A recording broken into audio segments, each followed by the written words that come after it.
परमर्षी स्वस्ति मंगलपाठ। नित्यद्भुत चल केवल ज्ञानधारी जे मुनी, मन पर्यय ज्ञानधारक यती तपसी वागुणी।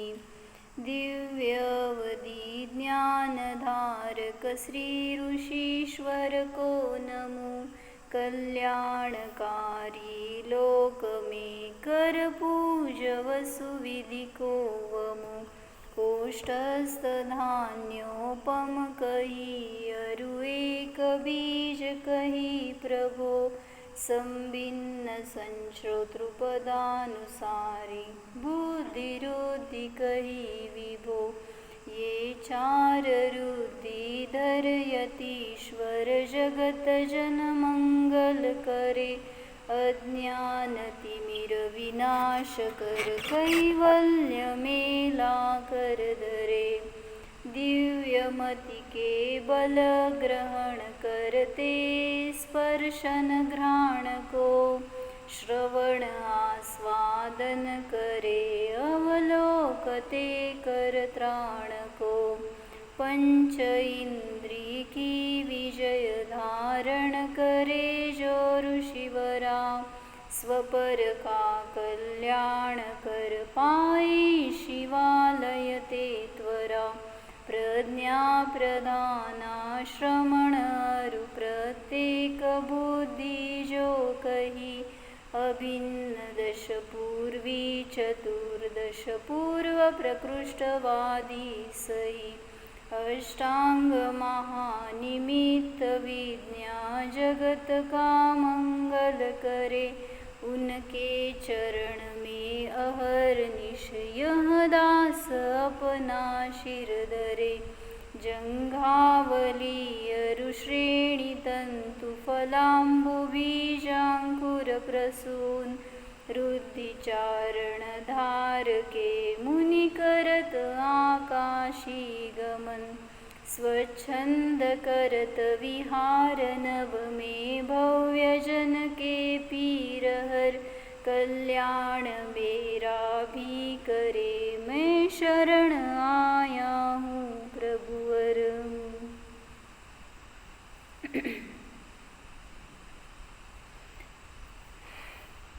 परम ऋषी ते परमर्षी असे ते परम म्हणजे श्रेष्ठ उत्कृष्ट असे मुनी ऋषी माझं कल्याण करोत, मंगल करोत अशा भावनेने आपण त्यांचं स्मरण करतोय। कोण आहेत हे मुनी? 64 रुद्धींचे धारी आहेत। त्याच्यामध्ये आपण बुद्धिरुद्धीचं वर्णन बघितलं होतं। का बघतोय आपण हे 64 रुद्धींचं वर्णन? तर मंगलाष्टक स्तोत्रामध्ये जे 64 रुद्धींचं वर्णन चालू झालंय की ते मुनी काय होतं शेवटचं चरण त्याचं मंगलाष्टक स्तोत्रामध्ये?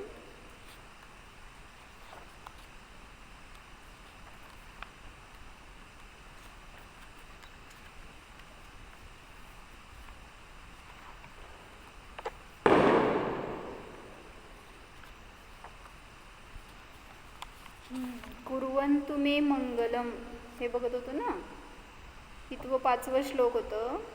ये सर्व औषध रुद्धय सुतपसो वृद्धिंगता पंचये, ये चाष्टांग महानिमित्त कुशला एष्टाविधाश्चारणः, पंचज्ञानधरास्त्रयोपि बलिनो ये बुद्धिरुद्धीश्वरः, सप्तैते सकलार्चिता गणवृतः कुर्वन्तु ते मंगलम।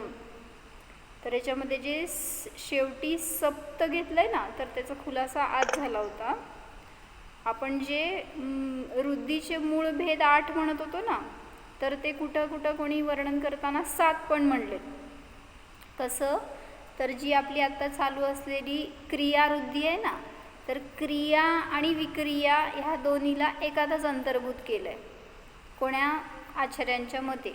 त्यामुळं मूळ 8 भेद न सांगता सप्त येते हे 7 प्रकारचे रुद्धिधारी मुनी गणभृत म्हणजे त्यांचा समूह ते माझं मंगल करोत असं तिथं त्या ओळीचा अर्थ आहे।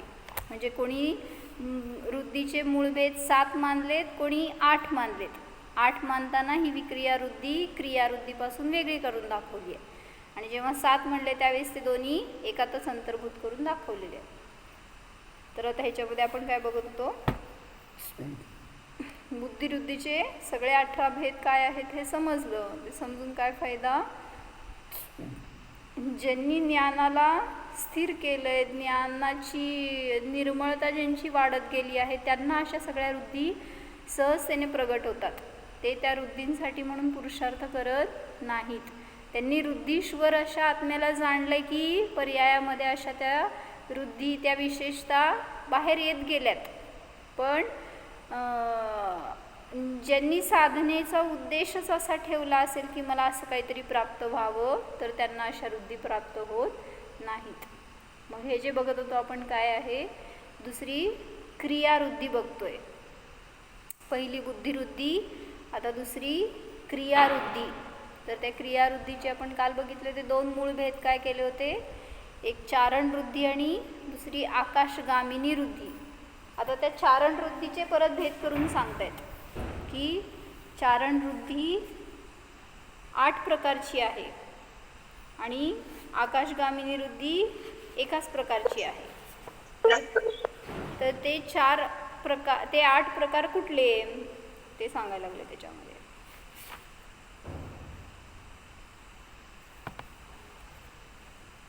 चारण वृद्धी म्हणजे काय सांगितलं होतं,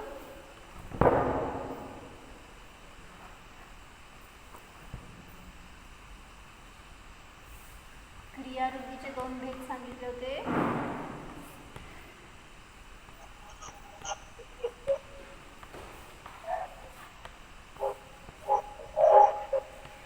चारण आणि आकाशगामी. चारण म्हणजे काय सांगितलं,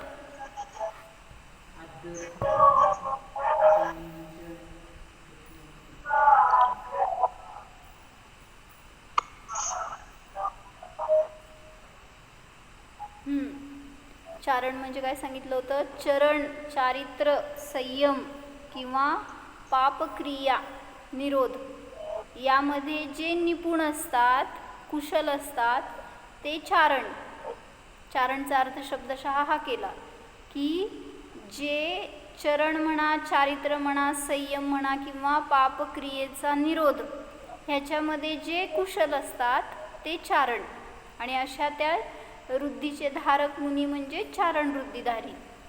मग ह्याचे 8 भेद कुठले घेतले, तर सांगितलं जलचारण, दुसरं घेतलं तंतुचारण, पुष्पचारण. दिसतंय का बोर्ड, तंतुचारण, पुष्पचारण आणि फलचारण. पुढं घेतले 5वं जंघाचारण,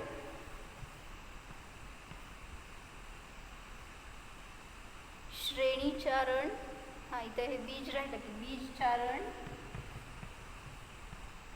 श्रेणीचारण आणि 8वं घेतलं आकाशचारण.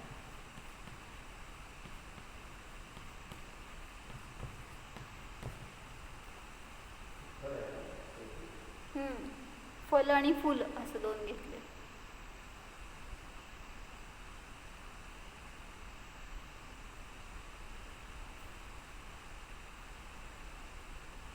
हे सांगताना त्यांनी असे 8 सांगितलेत, पण असे अनेक भेद आहेत चारणमध्ये. ते काय आहेत ते बघू आपण त्याच्यामध्ये खुलासा बघताना. थोडंसं वर्णन वर्णिजींनी कसं घेतलंय ते वाचते मी. निज चैतन्य प्रभु के अतुल लक्ष्य प्रसाद से जिन मुनिराजों को ऐसी शक्ति प्रकट हुई है कि 4 अंगुल पृथ्वी को छोड़कर, म्हणजे ही पृथ्वी आहे तुमची, तर या पृथ्वीला 4 अंगुल सोडून वर, पृथ्वीच्या वर पाय न टेकवता 4 अंगुल वर अदर आकाश में घुटने को मोड़े बिना, म्हणजे काय, पायाला काय म्हणायचं, घुटणा म्हणजे गुडगा, गुडघ्याला न वाकवता, आपण चालत असताना गुडघे वाकले जातात ना, असं एक पाऊल टाकून उचलून दुसरं टप्पा टाकत असताना गुडघा वाकला जातो. मग असं गुडघा न वाकवता केवल हिलाकर ही जो बहुत योजनों तक गमन करते है. आपण पण समजा असं असं चाललं घुटणे न मोडता, तर काय म्हणायचं, घासत चालल्यासारखं दिसेल आपलं. पण तिथं ते मुनी तसं पाय न उचलता म्हणा किंवा न दुमडता अनेक योजनांपर्यंत गमन करतात. तर ते झाले जंघाचारण. शक्तिमान. जादू बिदू दाखवत असताना ते तसं दाखवतात ते. पण खरं जैनांमध्ये असणारे सगळे जादू आहेत. बाकीचे सगळं बाहेर जे दाखवलं जातं तुम्हाला ते त्यांना अविश्वसनीय वाटतंय खरं, पण तत्वात सांगायला गेलं, वाचायला गेलं तर खरं तसं आहे. म्हणून जे काय अशा विशेषता प्रगट झाल्यात मुनींच्या, तर त्या इतरांना ऐकल्यावर बघितल्यावर त्याचं नवल वाटतं, पण तसं आहे खरं. तर काल थोडंसं बघितलं होतं आपण याच्यामध्ये. हां, तुम्ही काल प्रश्न विचारला होता ना की कुंद आचार्य जेव्हा समोशरणात गेले त्यावेळेस ते चारण वृद्धीने गेले का नाही, त्यांना चारण वृद्धी होती की नाही, असा काल प्रश्न आला होता ना. तर एक असं वाचण्यात आलं की पंचम काळामध्ये वृद्धीचे धारक कोणी नाहीत.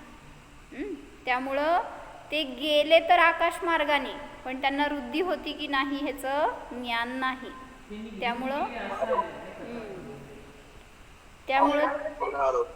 त्यामुळं तिथं म्हणलं की पंचम काळात जर वृद्धींचा निषेध आहे तर त्यांना पण वृद्धी आहे असं सांगू शकत नाही.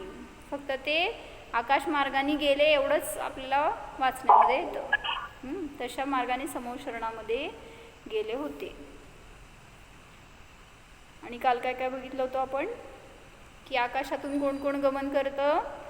विक्रिया शरीरधारी देव, दुसरं विद्याधर जे की विद्येचे धारी असतात, तिसरे ज्यांनी विद्या सिद्ध केली असे ते मनुष्य. अजून कोणी विद्या सिद्ध केली सांगा, अंजन चोर सोडून अजून सामान्य मनुष्य ज्यांनी की विद्या सिद्ध केली. विद्याधर नसलेले तुम्हाला सगळ्यांना प्रसिद्ध आहेत. कोणी विद्या सिद्ध केली होती सांगा.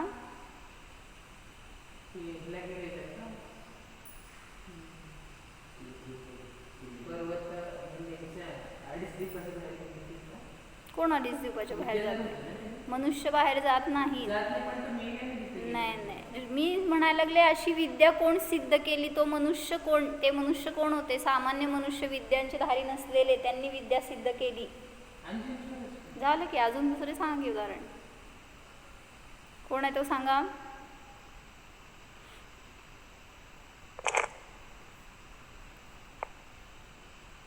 कोणी विद्या सिद्ध केली? सगळ्यात फेमस उदाहरण आहे, कोणाला माहित नाही असं नाहीच,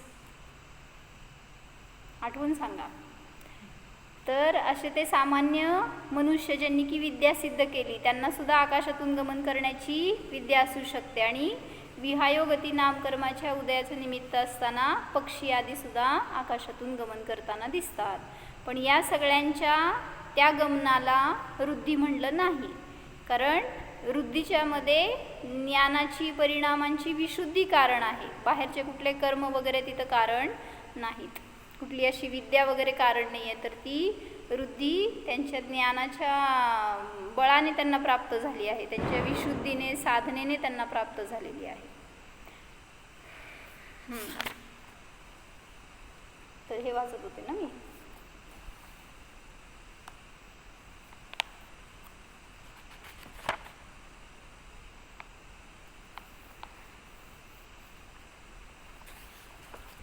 यांनी नुसतं वर्णन केलेलं आहे शब्दशः. पहिल्यांदा ते वाचू आपण, मग नंतर व्याख्या बघूयात सगळ्याचे.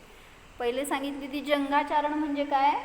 जंगा म्हणजे जांग आपण जे म्हणतो तेच, फक्त त्यांनी घेतला अर्थ तो की घुटणे न मोडता, म्हणजे सरळ गुडघे न वाकवता सरळ अनेक योजनांपर्यंत गमन करण्याची वृद्धी किंवा विद्या ज्यांना सिद्ध झाली आहे असे ते जंघाचारण वृद्धिधारी मुनी म्हणले. आवली श्रेणी वृद्धी के ईश्वर योगीराज म्हणजे श्रेणी चारण मुनिराज वृद्धिधारी मुनिराज जे आहेत ते आकाश की श्रेणियों में सीधे गमन करते चले जाते हैं. श्रेणी कशा असतात आकाशाच्या, असे पदर बघतो ना आपण, जगत श्रेणी जगत प्रतर म्हणून वाचले असणार आहे आपण करणान योगामध्ये. श्रेणी एकतर आडव्या असणार किंवा उभ्या असणार, अशा आडव्या दिडव्या नसतात आकाशाच्या श्रेणी. तर जेव्हा हे मुनी गमन करणार श्रेणीतून त्यावेळेस जर आडवे जाणार तर त्या श्रेणीतूनच जाणार, उभे जाणार तर असे सरळ जाणार, असे वाकडे तिकडे कुठं पण कसल्याही गतीने जाणार नाहीत. तर म्हणून सांगितलं असे आकाश श्रेणींमध्ये सरळ गमन करत जाणारे ते आवली श्रेणी मुनिराज, आवली श्रेणी चारण वृद्धिधारी मुनिराज. अगल बगल कहीं नहीं डुलते, ऐसी वृद्धि के धारी हमारा कल्याण करे. यहाँ सर्वत्र यह दृष्टि न भूलना चाहिए कि यहाँ वृद्धि जिसके ध्यान से होती है वह धर्म है. उस चैतन्य प्रभु की दृष्टि धर्म है, वही आराध्य है. म्हणजे वृद्धींची प्राप्ती झाली आहे त्याचं ध्येय कोण आहे? धर्म म्हणजे स्वतःचा स्वभाव, तो आत्मा, ते ज्ञान ज्याच्या की लक्षाने त्यांना या वृद्धी प्रगट झाल्यात. तर ते आराध्य आहे, तेच ध्येय आहे. पुढे सांगितलं फलचारण वृद्धि के धारे योगीश्वर वे है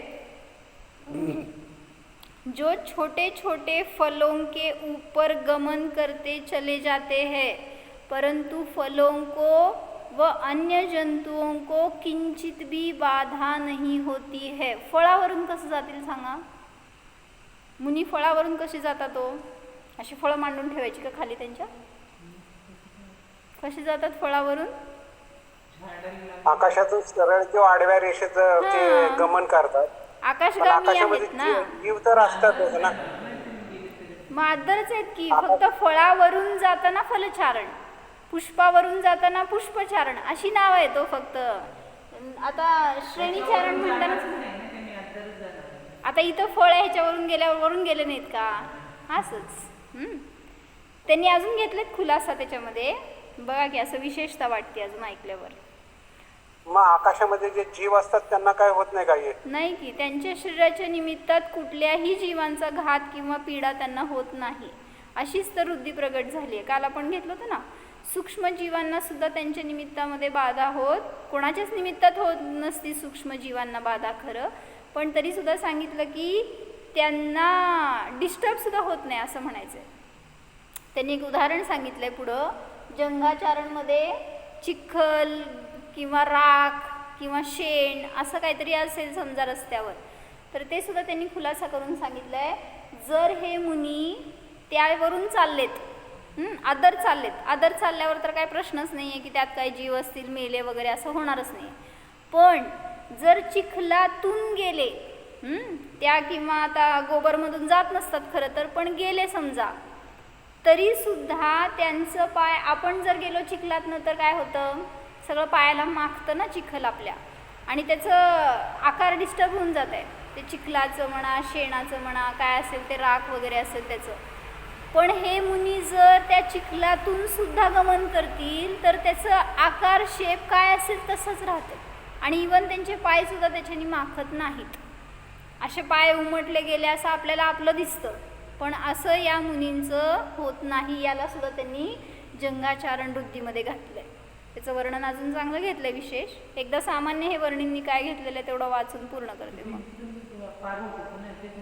ते वेगळे, ते दुसरी वृद्धी आहे, अप्रतिघात वृद्धी आहे ती. इथे सांगतायत फलचारण वृद्धि के धारी योगीश्वर वे है जो छोटे छोटे फलों के ऊपर गमन करते चले जाते हैं परंतु फलों को व अन्य जंतुओं को, आता त्या फळात पण असतात काहीतरी किडे वगैरे, तर त्यांना सुद्धा किंचित सुद्धा बाधा होत नाही. जलचारण वृद्धि म्हणजे मस्त घेतलंय, ज्ञान जल में अवगाहन करने वाले योगीश्वरों के प्रगट होती है.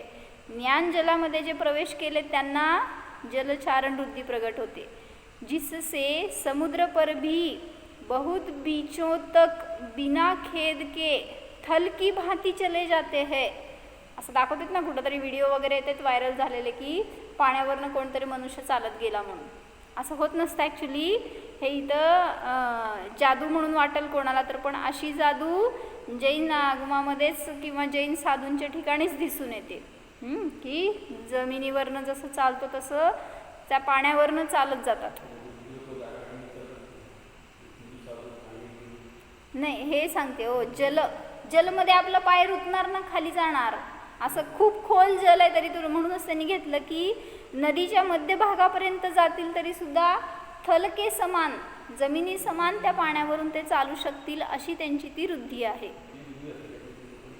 हां, वृद्धी नाही म्हणता येणार त्याला, काहीतरी त्यांनी सिद्ध केलेलं असेल, सिद्धी वगैरे. बिना खेद के थल की भांति चले जाते हैं और जल जंतुओं को किंचित भी बाधा नहीं होती. एका जलाच्या थेंबामध्ये किती जीव?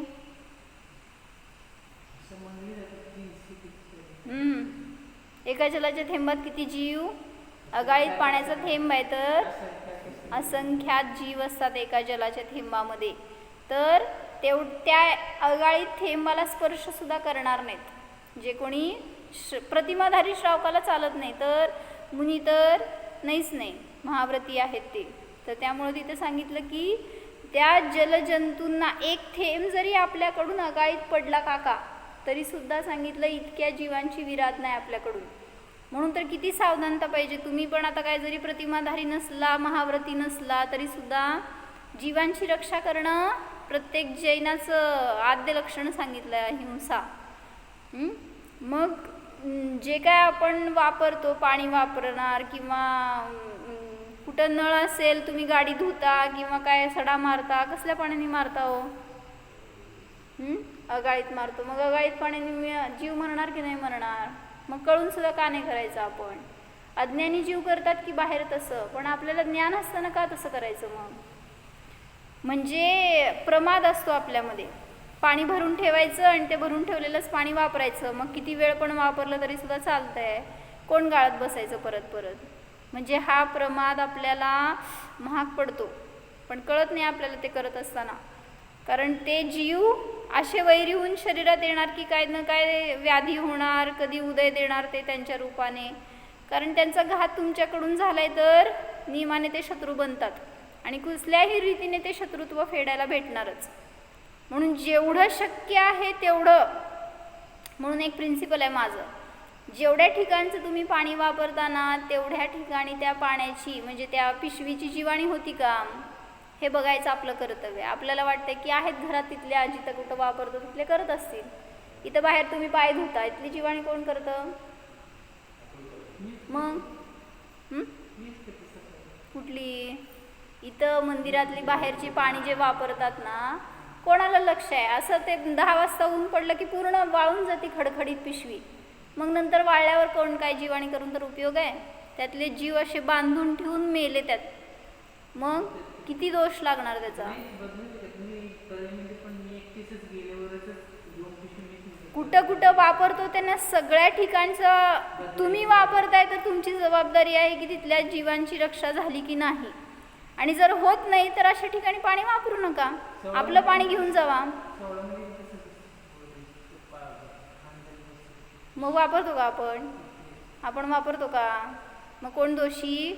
त्यांच्याकडे बघायचंच नाही. मी वापरतो तर दोष मला पण आहे. त्या सगळे जीव मेले तर त्याच्यामध्ये मी पण समान दोषी. म्हणून सांगितलं शक्य तेवढं आम्हा सांगतात ना, यत्नाचारपूर्वक आपली सगळी क्रिया असावी. असं नाही की जाऊ देत परत कोणतरी करेल होईल, नाहीतर सगळं कडचं शक्य असतं का? हे असले उत्तर असतात मग लोकांचे. पण तुम्ही काय म्हणायचं, स्वतः इच्छेने करा नाहीतर प्रमादाने सोडून द्या, सगळ्याचं फळ तुम्हाला मिळणार आहे. कारण तुम्ही जर ते पाणी वापरलेलं आहे तर अगाळीत वापरण्यात तर महादोष आहे. प्रवासात गेलो रेल्वेमधनं कसलं पाणी वापरतो?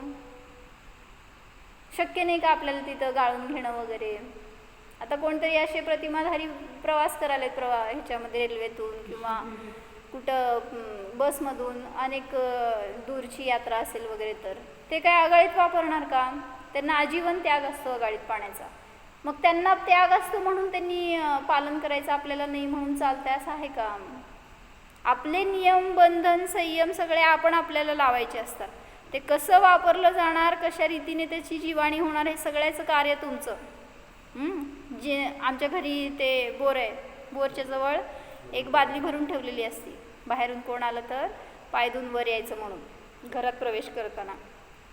पण ते पाण्याला प्रासूक करून ठेवतात. सकाळी 7-8 वाजता कधी गाड्यातील पाणी, त्यावेळेस ते प्रासूक करून ठेवतात. किती वेळ मर्यादा असते आई प्रासूक पाण्याची? 6 तास. 6 तास किती झाले? 7 वाजता सकाळी प्रासूक केलं समजा. 6 तास कधी झाले माता? 1 वाजता. 1 वाजता 6 तास झाले. पाणी किती वाजेपर्यंत वापरता तुम्ही? आणि मग सांगतात प्रासूक केलेलंच आहे म्हणून. मग दुपार उदे, संध्याकाळ उदे, रात्र उदे प्रासूकच केलेलं आहे. काय त्याला आहे का मग आता मर्यादा? ह्याला पण अविवेक म्हणायचं. सोलर तर सगळ्यात महा चुकीचं काम आहे. जैनांमध्ये सोलर हे पद्धतच नसायला पाहिजे. इवन तुम्ही ते वापरता ते वॉशिंग मशीनसुद्धा सगळं अगाळीत पाण्याचं खेळ आहे. आणि तुम्हाला किती सहज वाटते उलटं ते वापरताना पण. हां, ते तिथं चालतं आहे आणि बाहेर टाकायला अगाळीत पाणी लागतंय, सडा मारायला.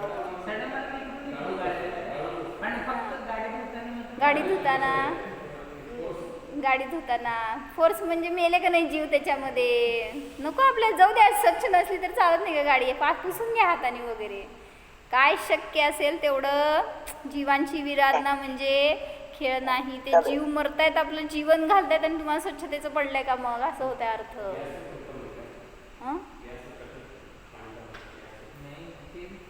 गॅसवर काय? अगाळीत पाणी जिथं वापरलं जातं त्या कशालाही अनुमोदना नाही. ते वापरणं योग्य नाही. म्हणून शक्य आहे ना तेवढं तुम्ही गाळून पाणी वापरा की. जाऊ देत, वॉशिंग मशीन वापरताना त्याच्यामध्ये गाळून पाणी वापरू शकता, ते वापरता तिथं. अशक्य नाही आहे ते. कसं वापरायचं ते डोकं लावा ना तुम्ही. तेच वापरायचं तुम्हाला तर. नाही तर वापरू नका वॉशिंग मशीन. मग हाताने धुवा कपडे, नाही तर बैल लावा त्याच्यासाठी. म्हणजे कुठून पण जीवांची विराधना होऊ नये.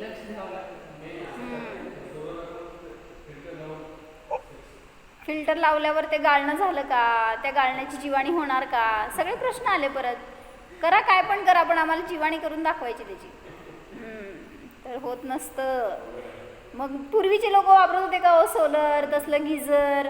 किती स्वच्छतेने, शांततेने, सगळं व्यवस्थित धर्मानुसार आचरण असायचं त्यांचं. विहिरीतलंच पाणी शेंदून घेणार. ते बंब वगैरे ठेवून तसलं तापवणार किंवा चुलीवर तापवणार. कुठं अगाळीत पाण्याचा संबंध तर येत होता का मग? म्हणजे ज्याला करायचं ना त्याला उलटं मार्ग मिळायचा, धर्म मिळायचा. आपल्यासाठी धर्म अवघड होऊन गेलाय. म्हणून आज मी इथे प्रवचन घातलंय ना, त्याच्यामध्ये सांगितलं जिजूबाईंनी की म्हटले तुम्ही अडगळीतली वस्तू करून ठेवली आहे धर्म म्हणजे. जी की कधी न लागणारी असती ना, अशी तुम्ही वस्तू अडगळीत ठेवत असता. तसं धर्म म्हणजे तुमच्यासाठी काय झालंय? अननेसेसरी गोष्ट झाली आहे. तसं नाही आहे. त्याचं महत्त्व जाणा आणि त्याला ज्ञानपूर्वक करा. नाहीतर मग सकाळी बघतोय तसं लेश्यामध्ये अशुभ लेशेने नियमाने दुर्गतीलाच जाणार. चला, तर काय सांगत होते? जलजंतूंवरून जात असताना त्या जलावरून जात असताना त्यातल्या जंतूंची सुद्धा विराधना होत नाही, त्यांना बाधा सुद्धा होत नाही. तंतुचारण रुद्धिधारी ऋषीश्वर मृणाल तंतु जैसे सूक्ष्म तंतुओं पर विहार करे और वह टूटे भी नहीं, ऐसे चारण ऋषीश्वर हमारा कल्याण करे. कुठले कुठले झाले? श्रेणी, जंघा, फल, तंतू आणि जल हे झाले. तंतू म्हणजे मकडीचं तंतू, काय म्हणायचं, कोळीचं जाळं असतं ना. तर त्यांनी उदाहरण देऊन सांगितलं की एखादा कोळी झाडावर चढलाय आणि वारा आला आणि ते उडाला चुकून त्या झाडाच्या फांदीवरून आणि दुसऱ्या झाडावर जाऊन पडला ते कोळी किडा. तर जात असताना ते कधी पण आपल्या तोंडातून ते धागा सोडतच, कुठंही जाईना, स्वतःच्या रक्षेसाठी, त्या कुठंतरी लटकण्यासाठी वगैरे. तर त्यावेळेस त्या एका झाडावरून दुसऱ्या झाडावर ते तंतू गेला, काय म्हणायचं, ते धागा तसा गेला त्याचा, त्या मकडीचा. तर त्या जरी धाग्यावरून चालतील हे मुनी, कोण? तंतुचारण मुनी, तरी सुद्धा ते धागा तुटणार नाही आणि इवन त्याच्यात काय असतील जीव तर ते सुद्धा मरणार नाही. अशी काहीतरी त्यांच्या शरीराला विशेषता प्राप्त झालेली असते. ते सगळं त्या रुद्धीचा कमाल असतो. म्हणजे या रुद्धींची प्राप्ती ज्यांना झाली त्यांच्या निमित्तात कुठल्याही रीतीने कुठल्या जीवांची हिंसा होत नाही.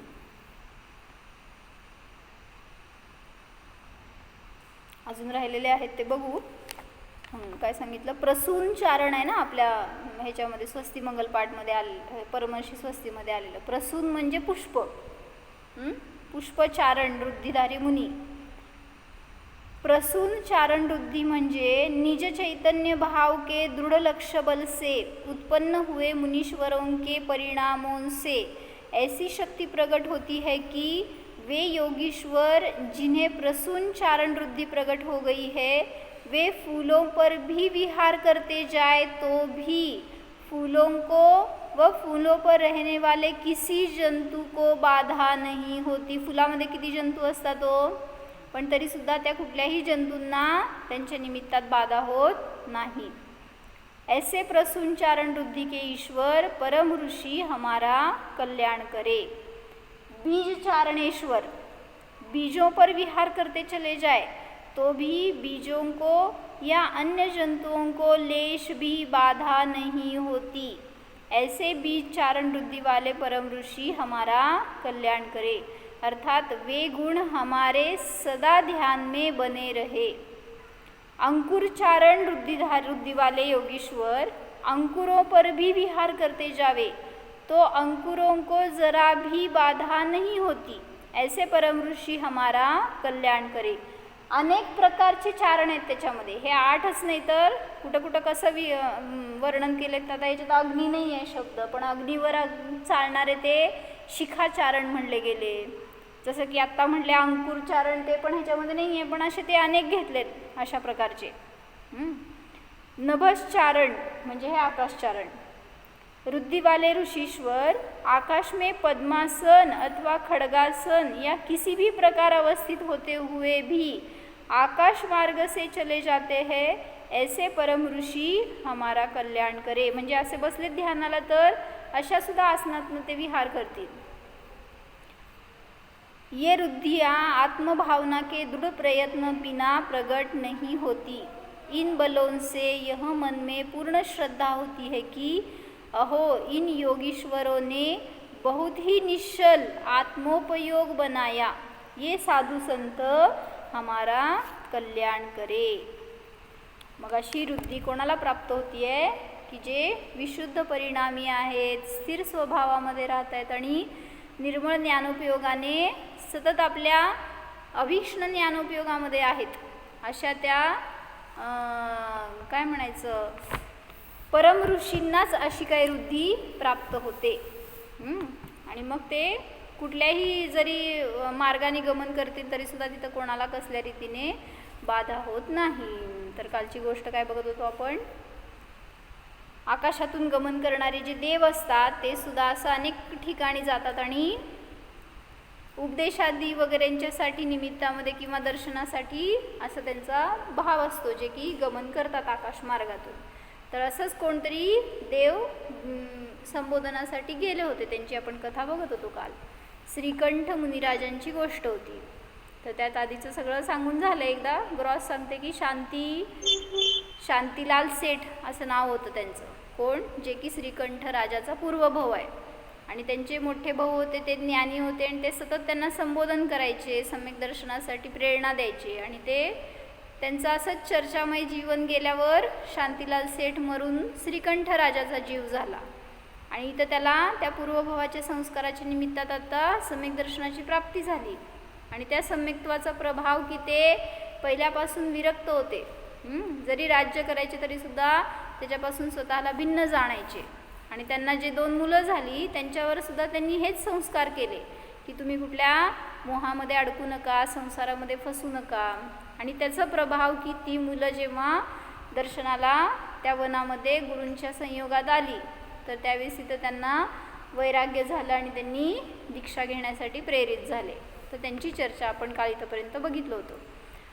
तर ते मुनी जे की गुरु होते त्या जंगलामध्ये, त्यांना बघितल्यावर ह्या दोघांना सुद्धा त्यांचं उपदेश ऐकल्यावर वगैरे दीक्षेचे भाव झाले. मग दोघं एकमेकांशी बोलत आहेत, त्यांच्याबरोबर सगळे आहेत, मंत्री सेनापती सगळं सैन्य वगैरे आहे, पण हे दोघंच एकमेकांशी बोलत आहेत. एक भाऊ दुसऱ्याला म्हणतोय, तू घरी जा, राज्य सांभाळ, मला ध्रुव राज्याचा आनंद भोगायचा आहे.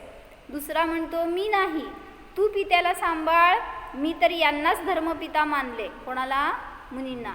आता मला कुठं जाण्याची इच्छा नाही. दोघांचा वाद असा सुरू झाला आहे बरं का. अशी पण भांडणं असायची आधी. आपलं भांडण काय असतंय, मी नाही तू कर, तुला करायचं तर मी घरी जातो. त्यांचं वाद होतं, तू जा आणि तू सांभाळ वडिलांना, मी धर्म करणार. मग त्यावेळेस त्या दोघांचं ते संवाद ऐकल्यावर सेनापती आले आणि म्हणले, तुम्ही घाई करू नका, पित्याची अनुमती घ्या दोघं पण, आणि मग काय निर्णय घ्यायचा असेल तो घ्या. पण दोघं पण पुत्र म्हणले की पिता तर आम्हाला जन्मल्यापासून या शिवरमणीचाच उपदेश देत आहेत, याच्यामध्येच तुम्ही सतत रमण करा अशी प्रेरणा करतायत, त्यांचा आम्हाला कधीच विरोध असणार नाही, त्यामुळं आम्ही हे पाऊल उचलणारच, असं त्यांचा दोघांचा हट्ट होता. मग काही झालं तरी सुद्धा सगळ्यांचं प्रयत्न निष्फळ झाले आणि त्यांनी तिथंच दीक्षा घेतली दोघांनी, आई वडील अजून घरातच. आणि असं गुरूंनी लगेच दीक्षा पण दिली त्यांना, माहीत आहे का. किती लहान लहान होते ते मुलं ती, आणि त्यांना सांगितलं, छोट्या छोट्या हातांनी त्यांनी आपले केश लोच केला, कपडे काढून टाकले, दागिने काढून टाकले आणि आपला केश लोच केला आणि दीक्षित झाले. पित्याला जेव्हा ही न्यूज कळाली त्यावेळेस पिता काय केले सांगा, सुखी का दुःखी? त्यांनी सुखी आणि तुम्ही दुःखी होय. मग तर त्या पित्याला संस्कार तसेच असल्यामुळं त्यांना त्याचं वाईट वाटलं नाही. ते तर म्हणाले की धन्य आहेत ते कुमार की जे माझ्या आधी एवढं मोठा पुरुषार्थ करू शकले. पण माता मोही असतात आणि त्यात सगळ्या राण्या रडू लागल्या, का आम्हाला न विचारता ते विरक्त झाले, त्यांना आमची परमिशन घ्याव का नाही वाटली. त्यावेळेस पिता म्हणाले की मोही लोक, निर्मोही लोक मोहीची अनुमती घ्यायला येत नसतात, कारण मोही अनुमोदना करत नाहीत, मोही निर्मोह होत नाहीत, निर्मोही मोहात अडकत नाहीत. काय काय म्हणले सांगा, मोही निर्मोही, निर्मोही मोही, मोही निर्मोह होत नाही आणि निर्मोही मोहात अडकत नाही.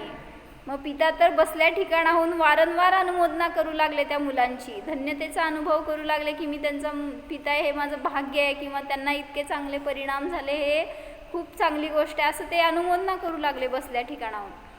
विरागी पित्याला किंचितही खेद नाही झाला, शोक नाही झाला. राज्य कोण सांभाळणार ह्याची चिंता नाही. दोनच मुलं होती, दोन्ही विरक्त होऊन गेली. सांगा कोण सांभाळणार राज्य?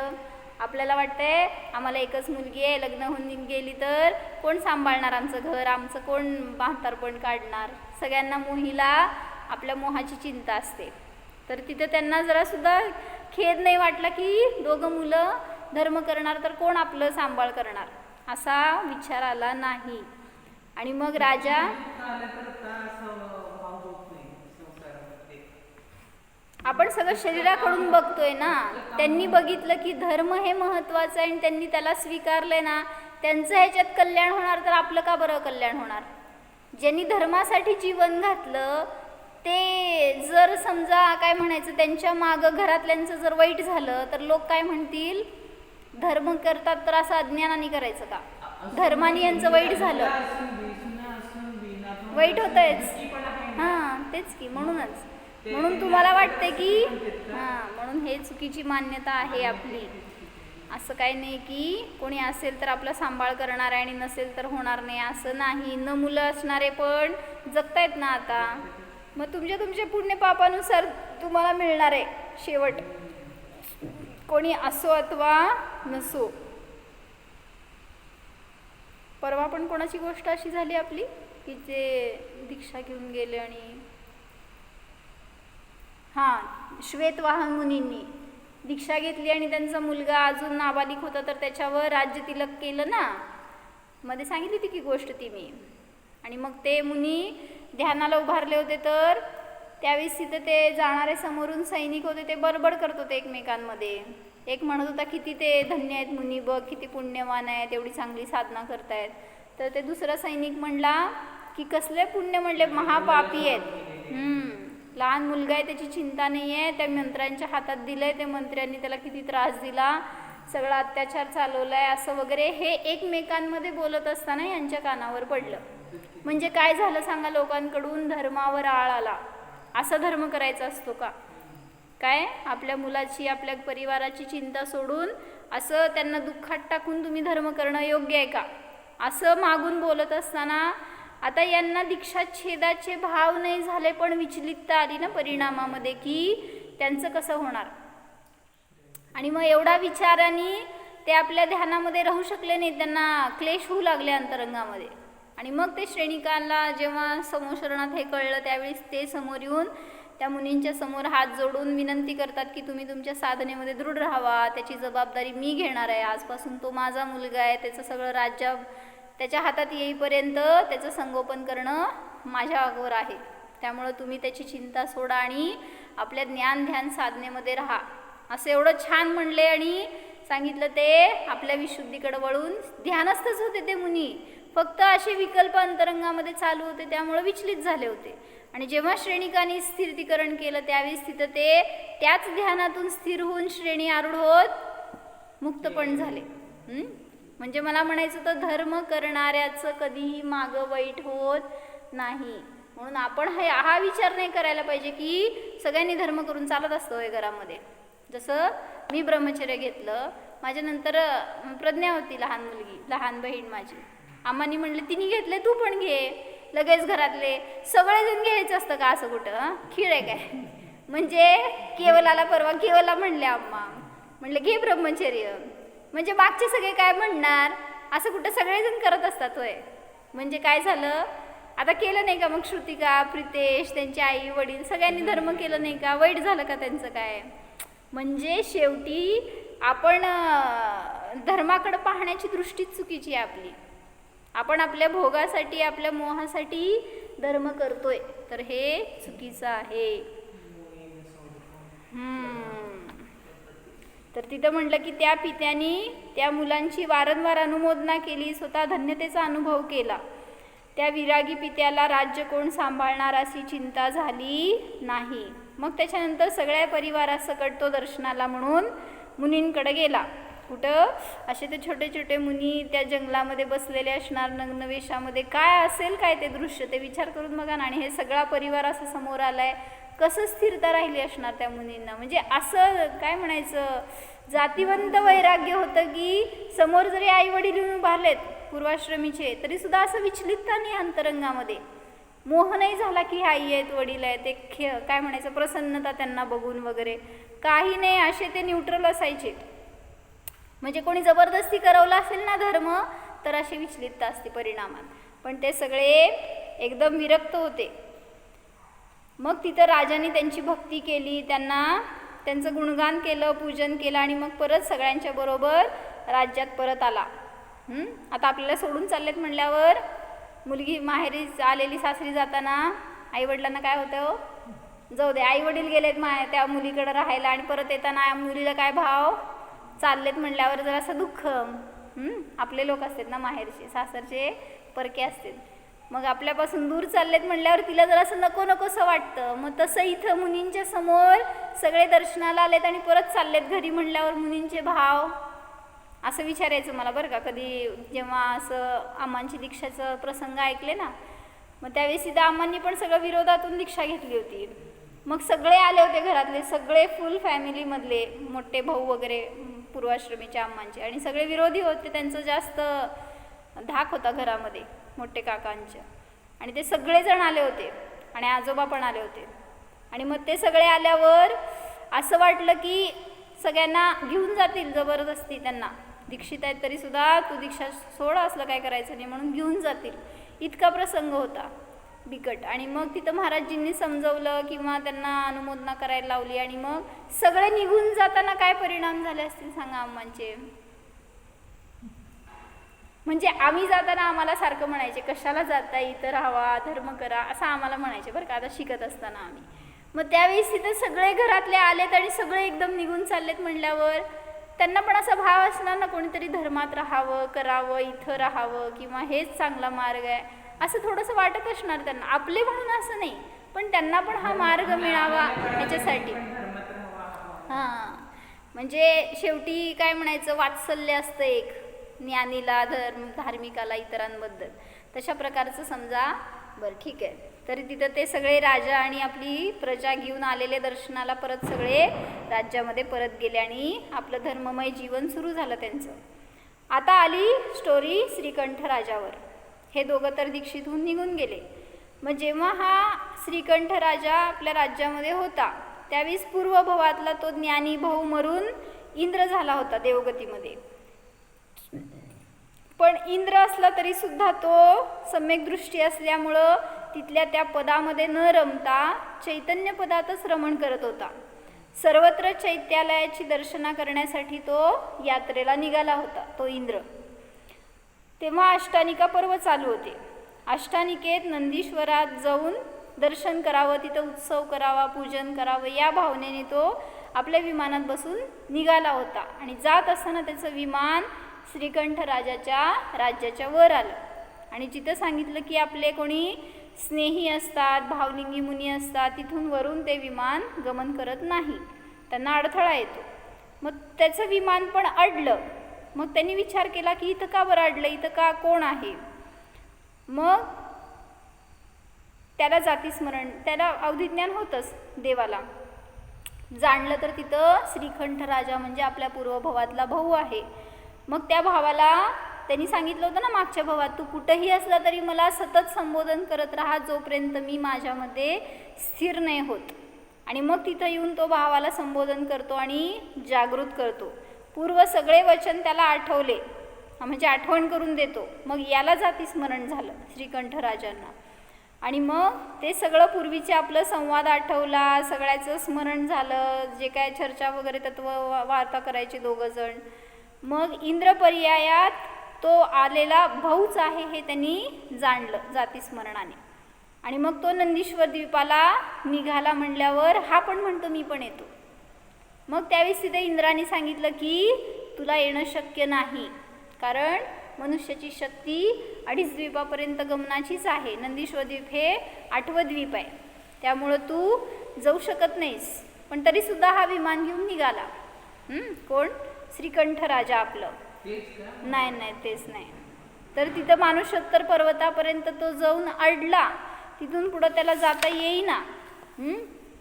मग आपण जाऊ शकत नाही एवढं विचार करूनच तो विचार सोडून दिला त्याने की नको, पुढं जाता येणार नाही आपल्याला. तर तिथंच जिथं आहे तिथूनच त्यांनी तिथून नंदीश्वराची भावपूर्वक भक्तीने वंदना केली, दर्शन केलं आणि तिथून ज्ञानेश्वराची अनुभूती घेतली.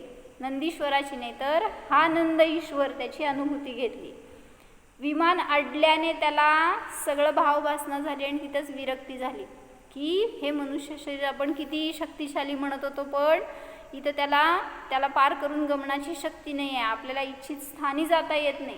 काय उपयोग अशा शरीराचा, अशा वैभवाचा, अशा राज्याचा वगैरे. विरक्ती झाली आणि मुनींच्या निकट जाऊन या पराधीन पर्यायाचा त्याग करायची अशी इच्छा केली. अष्टानिका म्हणजे संयमाचा पर्व आहे. संयम अंगीकार करावा हा भाव त्याला झाला. पर्व उत्साहात मनवले, देवांनी पाहून अनुमोदना केली. या संयमासाठी आम्ही तरसतोय, ते देव म्हणाले. तुम्हीच वास्तविक नंदीश्वर दर्शन केले. कोण? ज्यांनी की दीक्षा घेऊन स्वतःमध्ये स्थिर झाले ते देव जाऊन आलेत, पण तरीसुद्धा ते म्हणतायत तुम्ही खरे नंदीश्वर भक्त आहात किंवा नंदीश्वराचं दर्शन करणारे तुम्हीच खरे आहात. हां, कारण इथं असणाऱ्या ते जाऊन बाहेरच्या द्वैत नमस्कार करून आले, हे अद्वैत नमस्कार करत होते ना. त्यामुळं तुम्हीच खरं दर्शन केलेलं आहे. ते आम्हाला कसं होणार, कारण आम्ही महाव्रती होऊ शकत नाही असं ते देव येऊन म्हणतायत. धन्य आहे तुमची दशा, तुमचं वैराग्य, तुमची दीक्षा, अशी त्यांची अनुमोदना करू लागले ते इंद्र वगैरे पण. आणि मुनी मग 6व्या 7व्या गुणस्थानात झुलत असे स्थिर झाले स्वभावामध्ये, इतका आनंद भोगू लागले की श्रेणी आरूढ झाले. हळूहळू त्यांची विशुद्धी अशी वाढत गेली की घाती कर्मांचा नाश झाला आणि केवल ज्ञान झालं. जय बोलो श्रीकंठ भगवान की जय. आणि नंदीश्वर द्वीपात न जाताच अरिहंत दशा प्राप्त झाली. आता तिथे गेल्यावर सगळं नंदीश्वर द्वीप ज्ञानात येऊ लागलं. तिथं जायची गरज पडली का? त्यामुळं सगळ्या द्वीपाची म्हणा कृत्रिम चैत्यालयांची वंदना करत बसावे नाही लागली. सगळं ज्ञानामध्ये येऊ लागलं. मग सांगितलं म्हणून आम्हा म्हणतात ना, ज्ञानाने ज्ञानाला जाणं तर बाहेरचं सगळं ज्ञानात येऊ लागतं. आता नंदीश्वर ज्ञानातच झळकू लागले. पण आता पाहण्यायोग्य तो 8वा द्वीप नसून ज्ञानद्वीप आहे. न्यायकच खरा नंदीश्वर आहे. म्हणून यालाच अनुभवायला हवे, तर लोकालोकाला जाणण्याची विद्या प्राप्त होते. हळूहळू असं सांगितलं. त्यांचा अरिहंत दशेतला पण काळ पूर्ण झाला आणि अघाती कर्मांचा नाश करून ते सिद्धपदाला प्राप्त झाले. परमतृप्त दशा प्राप्त झाली. असाच पुरुषार्थ आपलाही हो. असाच पर्व आपणही साजरा करावा. ही त्याच्यातून त्यांनी मंगल भावना सांगितली. कशासाठी ऐकली गोष्ट?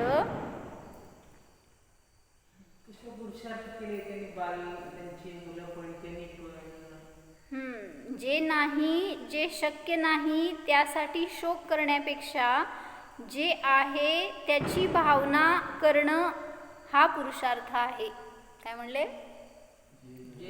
जे नाही आणि जे शक्य नाही त्याच्यासाठी शोक करत बसण्यापेक्षा आहे त्याचा अनुभव करा तर आनंदी होणार. त्यांनी त्या नंदीश्वराला जायला येत नाही म्हणून शोक करत बसले असते तर ही दशा प्रगट झाली नसती. म्हणून सांगितलं त्यांनी केलेला पुरुषार्थ महान होता आणि तसा पुरुषार्थ आपलाही हो. म्हणजे या देवांच्या आकाशगामी वृद्धीसाठीही बघितलं आपण की ते देव जे त्या श्रीकंठ राजाच्या त्या राज्यावरून चाललेलं आणि तिथं थांबलं आणि त्यांच्या संबोधनाने यानं वैराग्य झालं, जातीस्मरण झालं आणि त्याच्या निमित्तात त्यांचं आयुष्य परिवर्तित झालं.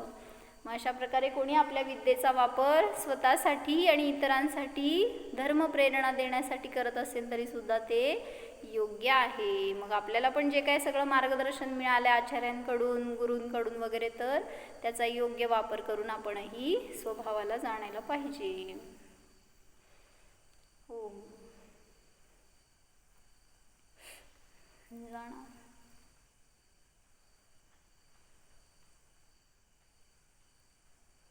नंदीश्वर स्वरूप निज आत्मा जाणा.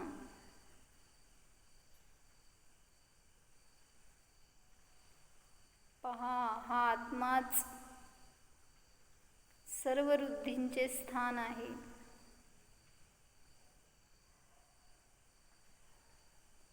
परम ऋषी आहे, परम ईश्वर आहे,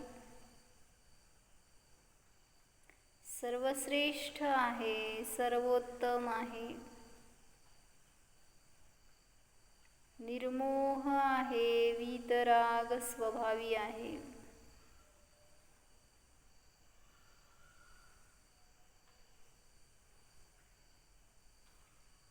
कुठे जाण्याचा विकल्प करणे हा माझा स्वभाव नाही.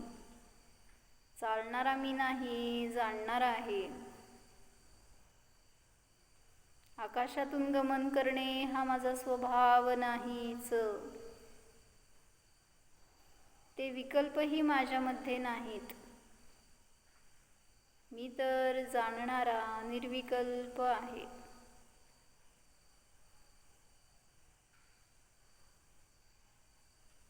स्वतःमध्ये चरण करा, स्वतःला जाणा. चारित्र गुण संपन्नोहम सिद्धोहम. ओम